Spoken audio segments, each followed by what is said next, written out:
En el libro de Enoc, también conocido como Primero Enoc, los Nefilim tienen un origen específico y detallado que amplía lo que se menciona brevemente en el Génesis de la Biblia hebrea.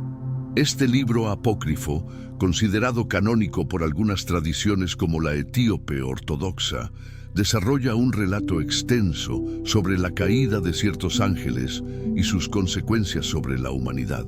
Según el libro de Enoc, los Nefilim son el resultado de la unión entre los vigilantes, un grupo de ángeles enviados por Dios para observar y proteger a la humanidad, y mujeres humanas.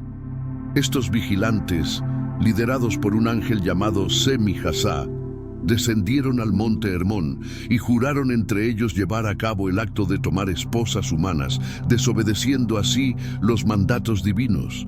Su decisión fue deliberada y colectiva, lo cual agrava su falta ante los ojos de Dios. Una vez consumadas estas uniones, las mujeres humanas concibieron hijos gigantes, conocidos como los Nefilim. Estos seres eran descritos como violentos, destructivos y causantes de gran caos en la tierra. Los Nefilim devoraban todo lo que encontraban a su paso, y cuando ya no había alimentos suficientes, comenzaron a devorar incluso a los seres humanos y a beber su sangre. Su existencia fue una de las razones principales para que la corrupción se extendiera sobre la tierra, lo que, en el relato enochiano, justifica el posterior castigo divino mediante el diluvio. El libro de Enoc también relata que los vigilantes no solo corrompieron la humanidad con su progenie, sino que también enseñaron a los seres humanos conocimientos prohibidos. Entre estas enseñanzas se encuentran la metalurgia, la fabricación de armas, la magia, el uso de cosméticos, el conocimiento de los astros y otras prácticas que, según el texto, corrompieron moral y espiritualmente a la humanidad. Estos actos de los vigilantes son considerados una transgresión de los límites impuestos por Dios y marcan un punto de inflexión en la historia sagrada narrada por Enoc. Dios, al ver el nivel de corrupción y violencia generado por los Nefilim y sus padres, ordena al arcángel Uriel que advierta a Noé del inminente diluvio. Además, comisiona a otros arcángeles como Miguel, Rafael y Gabriel para que castiguen a los vigilantes. Los Nefilim, por su parte, son exterminados, aunque sus espíritus impuros, según el texto, permanecen en la tierra como espíritus malignos o demonios que continúan afligiendo a los seres humanos. El relato del libro de Enoc sobre los Nefilim introduce así una teología del mal que tiene su origen en la rebelión angélica y en la hibridación entre lo divino y lo humano. A diferencia de la versión más escueta del Génesis, donde los Nefilim aparecen de manera breve y ambigua, el libro de Enoc ofrece una narrativa más detallada y estructurada que busca explicar el origen del mal y la necesidad de un juicio divino global. Esta historia influyó en varias corrientes del judaísmo del Segundo Templo y en algunas interpretaciones cristianas primitivas, aunque no fue aceptada dentro del canon bíblico por la mayoría de las tradiciones judías y cristianas posteriores. La relación entre los Nefilim y los vigilantes caídos se establece de manera directa en el libro de Enoc, un texto apócrifo que amplía significativamente los elementos mencionados de forma breve en el Génesis. En este relato, los vigilantes son ángeles designados por Dios para observar y cuidar a la humanidad.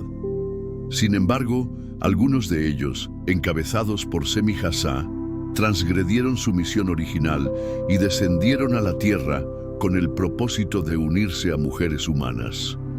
Esta transgresión no fue un acto aislado, sino una decisión colectiva. Los vigilantes realizaron un pacto entre ellos para llevar a cabo su plan sin que ninguno se echara atrás. Una vez descendidos sobre el monte Hermón, tomaron esposas de entre las hijas de los hombres y las hicieron concebir.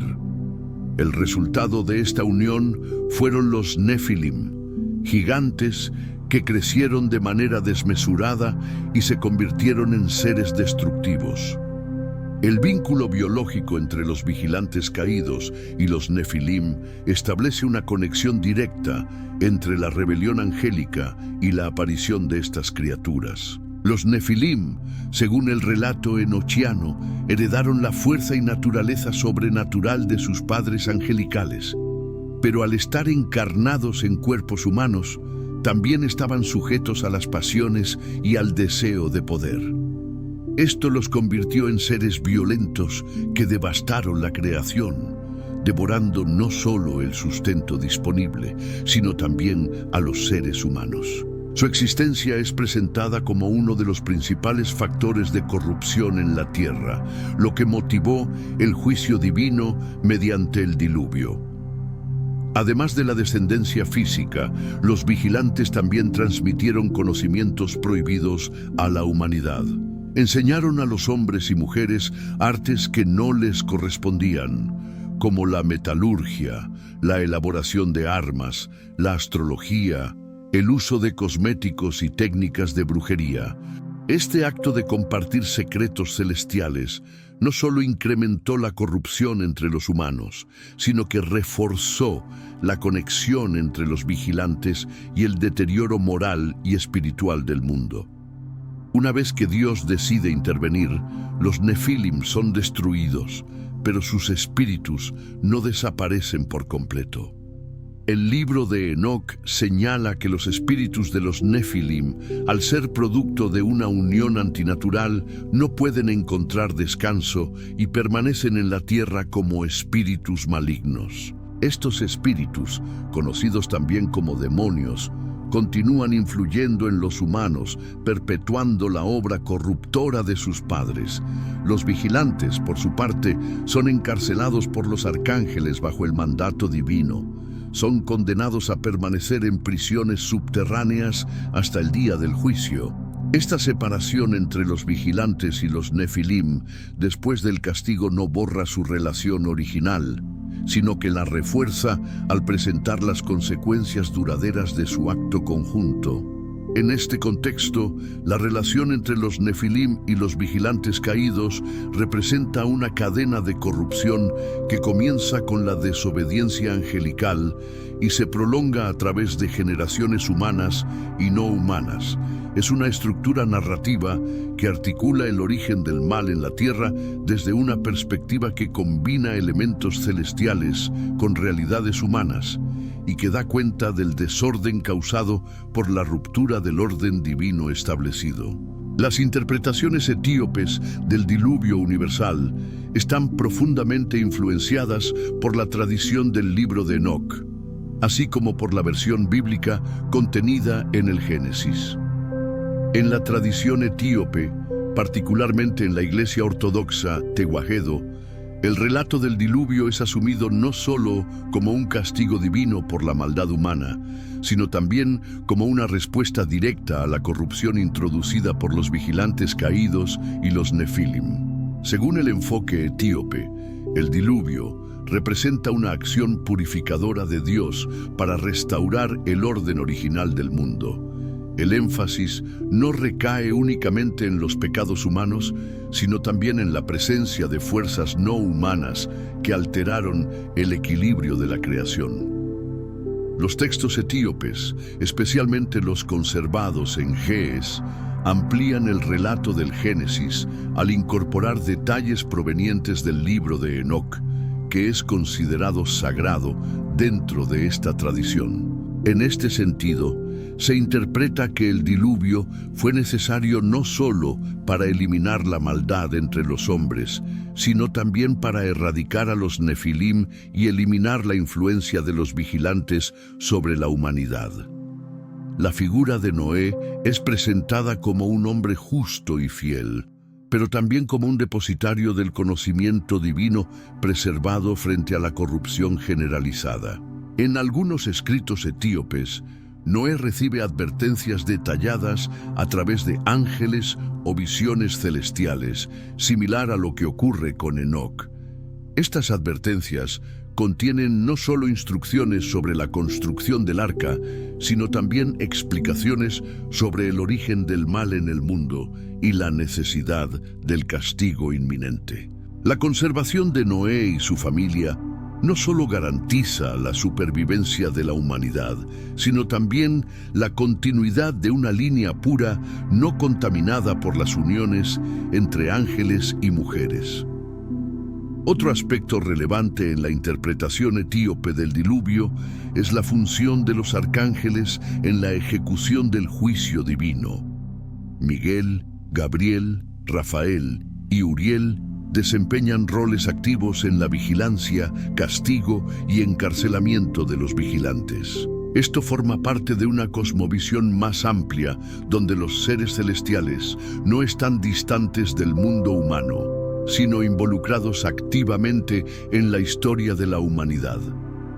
La tradición etíope también sostiene que, tras el diluvio, el mundo fue renovado, pero no completamente liberado de las consecuencias del pecado original y de la rebelión angélica.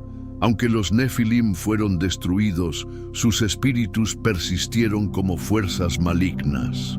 Esta noción introduce la idea de que el diluvio resolvió una parte del problema, pero no puso fin definitivo al conflicto entre el bien y el mal. Por ello, se mantiene la expectativa de un juicio futuro y definitivo que restaurará plenamente el orden divino. En el contexto cultural etíope, los relatos del diluvio también se integran en una tradición más amplia que conecta las genealogías bíblicas con la historia de Etiopía. Algunas interpretaciones relacionan a los descendientes de Noé con los pueblos africanos y con la tradición salomónica, reforzando así la identidad religiosa y nacional a través de una conexión con la narrativa bíblica. En síntesis, las interpretaciones etíopes del diluvio universal combinan elementos del canon bíblico con desarrollos apócrifos como el libro de Enoc.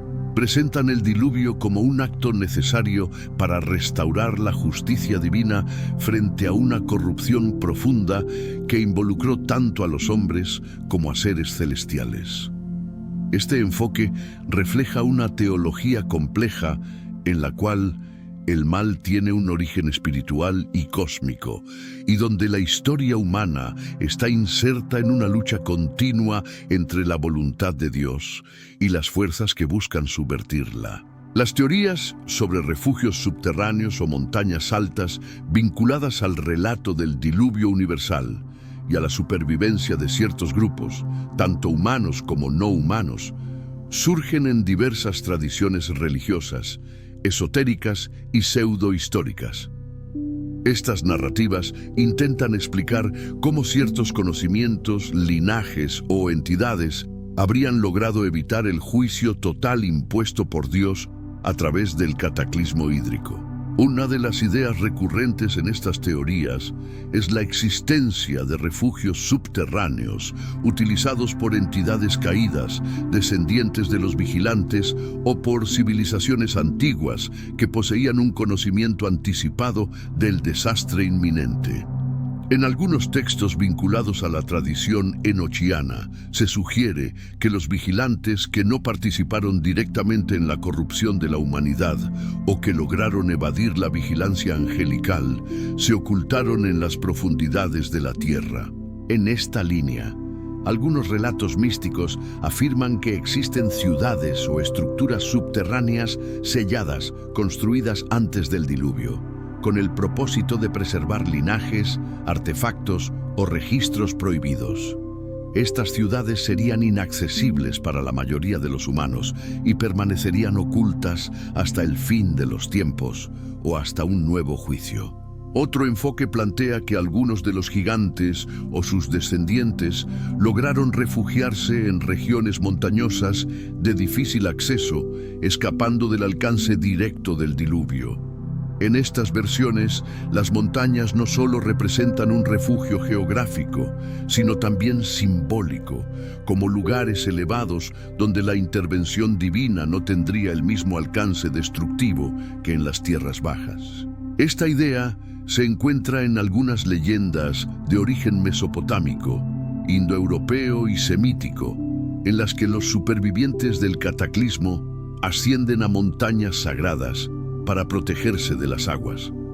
El monte Ararat, asociado con el aterrizaje del Arca de Noé, es uno de los ejemplos más conocidos dentro de la tradición judeocristiana, aunque otras montañas han sido mencionadas en contextos culturales distintos. En ciertas corrientes gnósticas y ocultistas, estas montañas o refugios subterráneos son concebidos como portales de acceso a otros planos de existencia, resguardados por guardianes espirituales o entidades antiguas. En este tipo de pensamiento se asocia el conocimiento perdido con estos lugares, suponiendo que la humanidad posterior al diluvio no accedió a toda la herencia anterior por causa de su ocultamiento deliberado. Estas ideas han sido retomadas en el pensamiento moderno por movimientos esotéricos y teorías de civilizaciones avanzadas antediluvianas. Algunas interpretaciones también vinculan los refugios subterráneos con la noción de los Sheol o los lugares de castigo y confinamiento espiritual. Según ciertos textos, los vigilantes caídos fueron encarcelados en las profundidades de la tierra, lo que ha dado pie a interpretaciones en las que estos lugares subterráneos son tanto prisiones como espacios donde aún subsisten residuos de aquella era. La dualidad entre castigo y refugio ha alimentado especulaciones sobre la existencia de regiones ocultas donde las entidades caídas todavía conservan influencia limitada. Estas teorías han sido reforzadas por la literatura apócrifa y por tradiciones orales de distintos pueblos que conservan relatos de supervivencia en cuevas, cavernas, templos ocultos o montañas inaccesibles durante grandes cataclismos. Aunque estas narraciones no se encuentran dentro del canon de las religiones abrahámicas, han persistido como explicaciones alternativas sobre la continuidad de ciertos saberes o presencias en la historia posterior al diluvio. En conjunto, las ideas sobre refugios subterráneos o montañas altas ofrecen una visión en la que el diluvio, aunque devastador, no logró erradicar completamente todo lo anterior a su ocurrencia.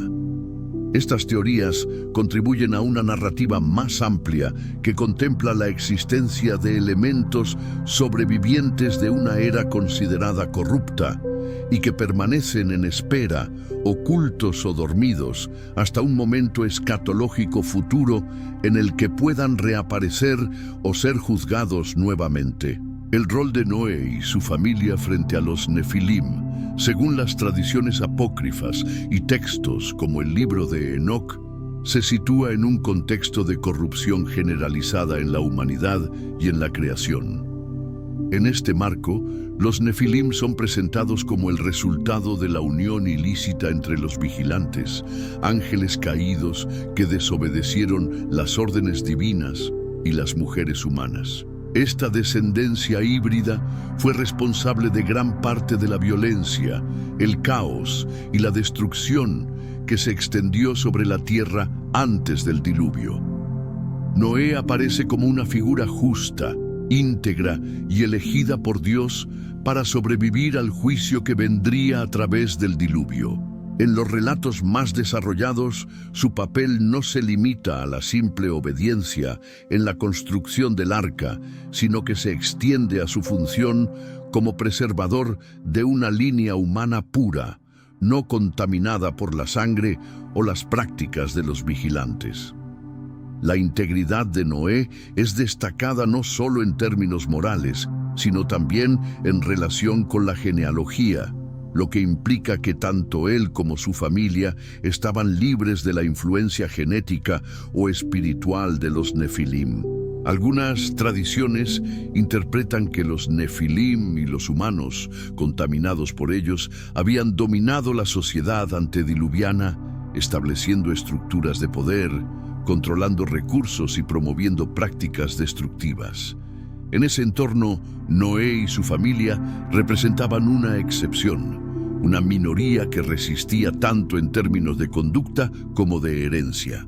La elección de Noé para construir el arca puede entenderse como una medida divina para garantizar la continuidad de la humanidad libre de esa corrupción. Su familia fue incluida por compartir esa misma condición, aunque algunas interpretaciones posteriores han sugerido que ciertas esposas de sus hijos podrían haber estado vinculadas indirectamente con linajes contaminados, lo que explicaría la reaparición de gigantes o pueblos relacionados después del diluvio. En el libro de Enoc, Noé también es retratado como un personaje que tiene acceso a revelaciones divinas, sueños y visiones. Algunos pasajes lo presentan recibiendo instrucciones de ángeles sobre el propósito del juicio, el papel de los vigilantes y la necesidad de preservar el conocimiento y la justicia.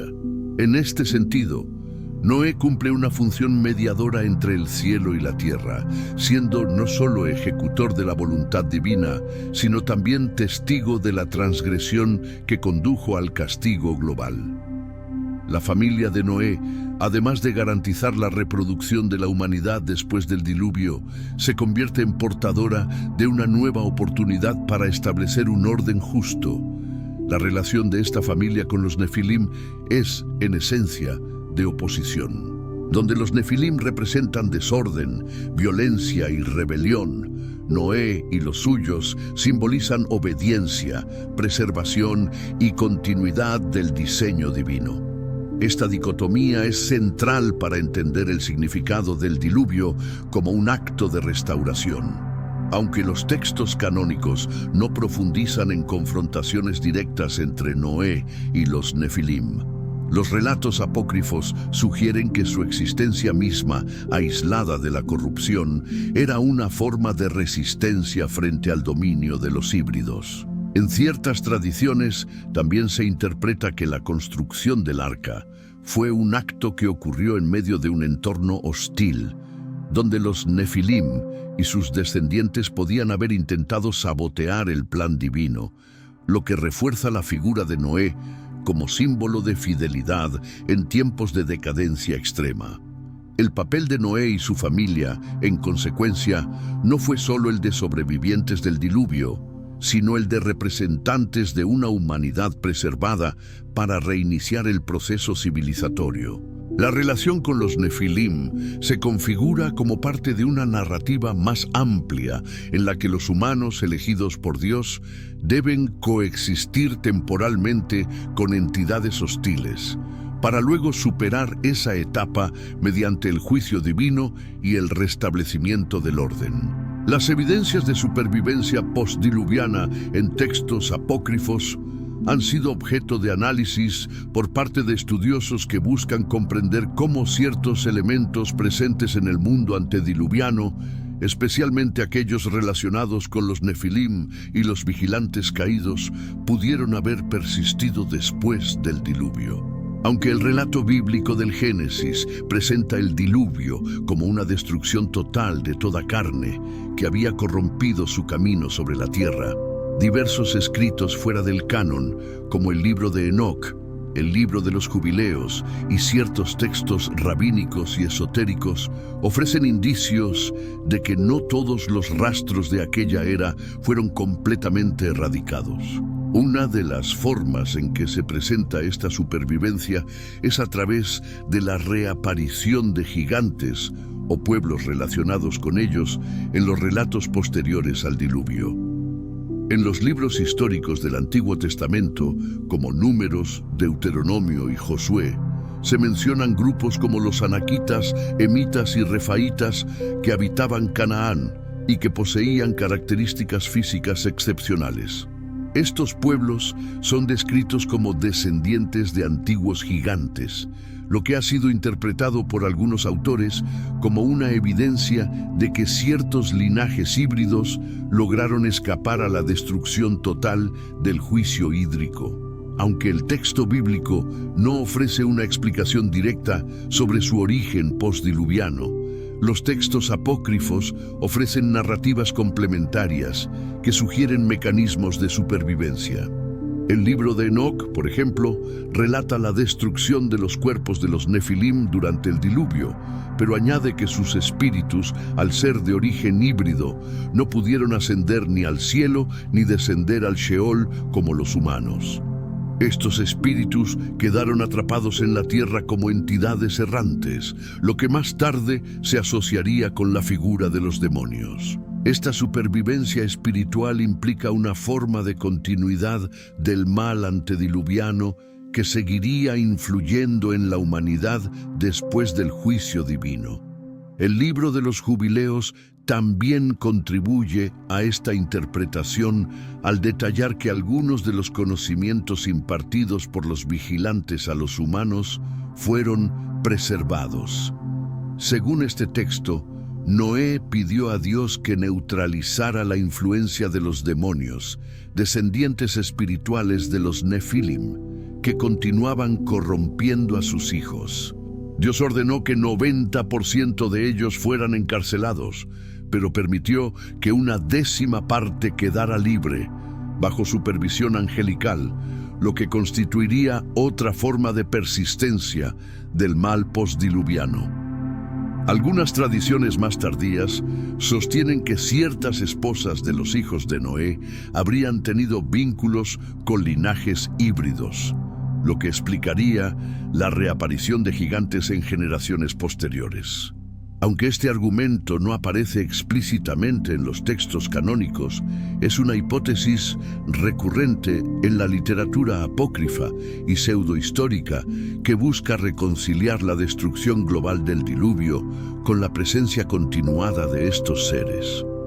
En estas interpretaciones, el diluvio habría eliminado a la mayoría de los híbridos, pero no necesariamente a todos, dejando abierta la posibilidad de supervivencias aisladas.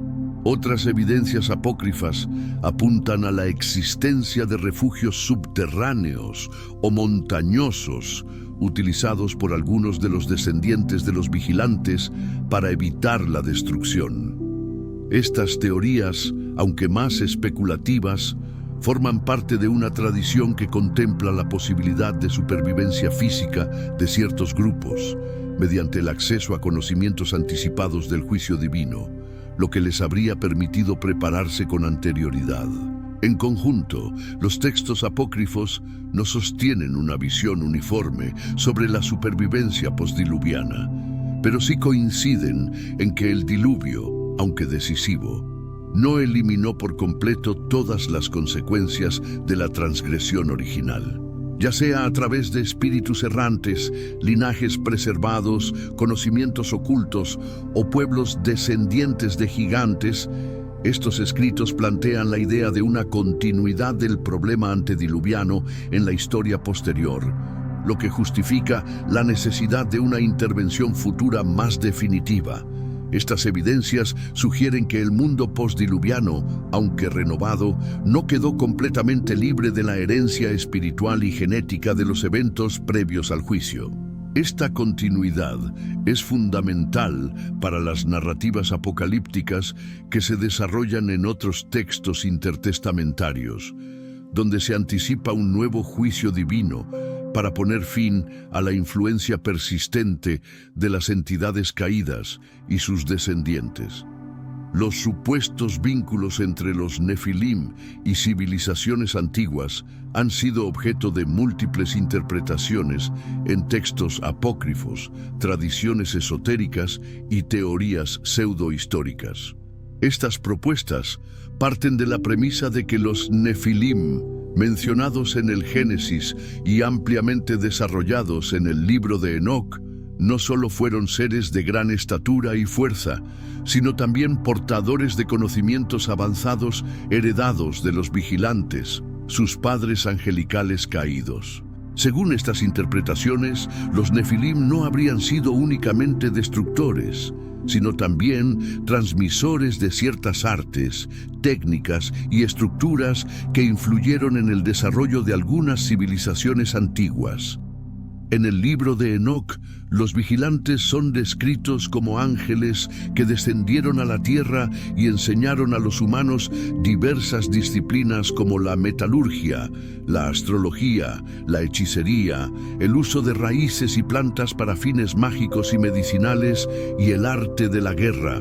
Los Nefilim, como descendencia directa de estos seres, habrían heredado y multiplicado este conocimiento. Algunas tradiciones sugieren que estas enseñanzas prohibidas fueron la base para el surgimiento de culturas organizadas que dominaron regiones del mundo antiguo, especialmente en Mesopotamia, Egipto, India y Mesoamérica. En teorías modernas influidas por el pensamiento esotérico y por interpretaciones alternativas de la historia, se afirma que los Nefilim y los vigilantes jugaron un papel activo en la construcción de estructuras monumentales como las pirámides de Egipto, los zigurats de Sumeria, Stonehenge en Gran Bretaña y otras edificaciones megalíticas. Según estas posturas, la escala, precisión y orientación astronómica de estas construcciones serían indicios de un conocimiento que superaba la capacidad técnica de las poblaciones humanas de su tiempo. Estas ideas se complementan con la hipótesis de que los Nefilim fueron considerados dioses o semidioses por las poblaciones antiguas, y que muchas de las figuras mitológicas o deificados gobernantes serían representaciones de estos híbridos o de su influencia cultural. La narrativa de los Anunnaki en la mitología sumeria ha sido relacionada por algunos autores con los Nefilim bíblicos, sugiriendo que ambos representan una misma categoría de seres superiores que intervinieron en los asuntos humanos. Esta relación se basa en similitudes estructurales entre los relatos: seres celestes que descienden, que poseen conocimientos avanzados, que se unen con mujeres humanas y que fundan linajes poderosos. Estas ideas han sido desarrolladas fuera del ámbito académico, en obras que proponen una historia alternativa de la humanidad basada en la intervención de entidades no humanas en sus fases iniciales de desarrollo. En el contexto egipcio, se han propuesto vínculos entre los Nefilim y los antiguos dioses, especialmente aquellos asociados a la realeza divina y a la transmisión del conocimiento sagrado. En algunos círculos esotéricos se considera que la figura del faraón, como intermediario entre el cielo y la tierra, es un eco de los antiguos híbridos que ejercieron poder durante la era antediluviana. Las inscripciones, relieves y arquitectura religiosa se analizan en busca de rastros de esta influencia original. En Mesoamérica, ciertas teorías relacionan los Nefilim con las leyendas de civilizadores llegados del cielo, como Quetzalcóatl o Viracocha, que enseñaron a los pueblos antiguos leyes, astronomía y agricultura antes de desaparecer. Aunque estas asociaciones carecen de evidencia documental directa, son parte de una construcción narrativa que interpreta los grandes avances culturales del pasado como resultado de una intervención superior y no como evolución progresiva del ingenio humano. Estas teorías también sostienen que el diluvio universal, narrado en múltiples tradiciones antiguas, fue una respuesta divina no solo a la corrupción moral, sino también al uso desviado de este conocimiento prohibido por parte de los Nefilim. A pesar del juicio, algunas tradiciones apócrifas y esotéricas sostienen que ciertos elementos de esta influencia persistieron y fueron absorbidos por civilizaciones postdiluvianas, lo que explicaría la continuidad de ciertos símbolos, estructuras sociales y técnicas. En síntesis, los supuestos vínculos entre los Nefilim y civilizaciones antiguas se basan en la interpretación de textos no canónicos y la comparación simbólica entre mitologías de distintas culturas. Estas narrativas, aunque no aceptadas por la historiografía convencional ni por las principales tradiciones religiosas, forman parte de un cuerpo de creencias que postula una historia alternativa del origen de las sociedades complejas, atribuyendo su desarrollo inicial a la intervención de seres híbridos dotados de conocimiento superior. Las referencias a los gigantes tras el diluvio en la Biblia constituyen un elemento que ha generado interpretaciones diversas entre estudiosos, exégetas y teóricos de la tradición apócrifa.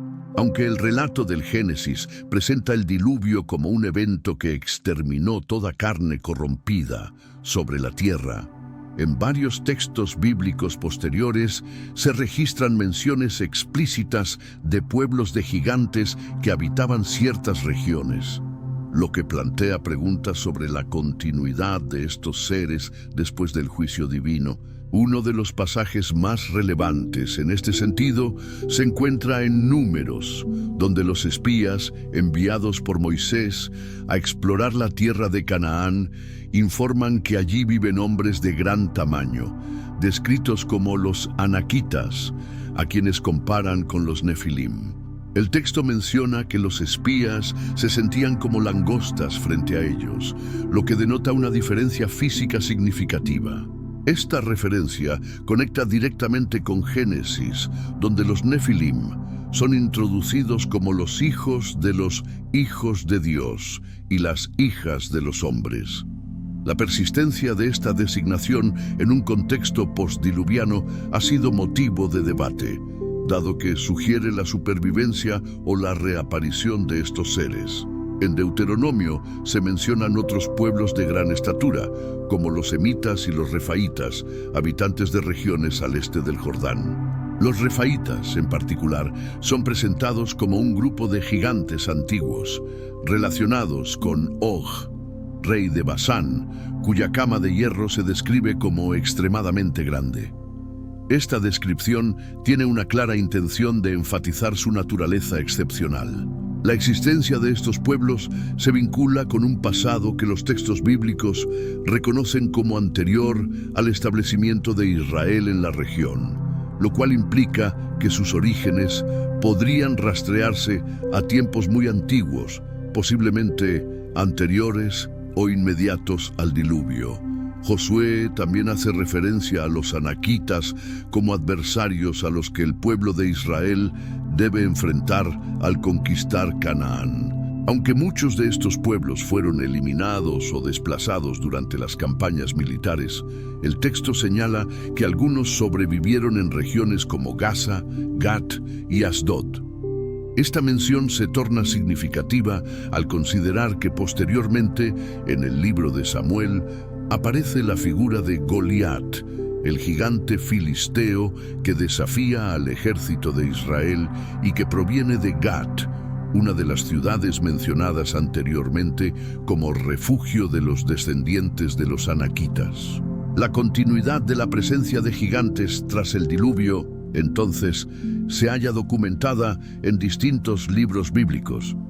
Si bien el relato del diluvio sugiere una eliminación total de los híbridos y de toda carne corrompida, estos textos posteriores implican que ciertos linajes no fueron completamente erradicados o que surgieron nuevamente por medios no especificados en los textos canónicos. Algunas interpretaciones rabínicas han propuesto que uno o más gigantes podrían haber sobrevivido al diluvio mediante vínculos con los hijos de Noé, especialmente a través de esposas que podrían haber llevado una herencia genética contaminada. Otras explicaciones sugieren una segunda intervención de los vigilantes, aunque estas ideas provienen más de la literatura extrabíblica que del propio texto sagrado. En los Salmos y en libros proféticos como Amós, también se hace alusión a hombres de gran estatura y fuerza que fueron derrotados por Dios en favor de su pueblo, reforzando la idea de que estos gigantes existieron como enemigos históricos y espirituales de Israel. Aunque las referencias no son extensas, la coherencia en los términos y la localización geográfica permiten trazar una continuidad narrativa de la existencia de estos pueblos. En conjunto, Las menciones bíblicas a gigantes tras el diluvio no solo proporcionan un marco para entender ciertos conflictos militares del Antiguo Testamento, sino que también plantean cuestiones teológicas y genealógicas sobre la persistencia del mal en la historia humana. La figura del gigante bíblico funciona como símbolo de resistencia al plan divino y como vestigio de una era anterior marcada por la transgresión. Estas referencias han servido de base para tradiciones posteriores que profundizan en la posibilidad de supervivencias ocultas, linajes mezclados y enfrentamientos que trascienden lo puramente humano.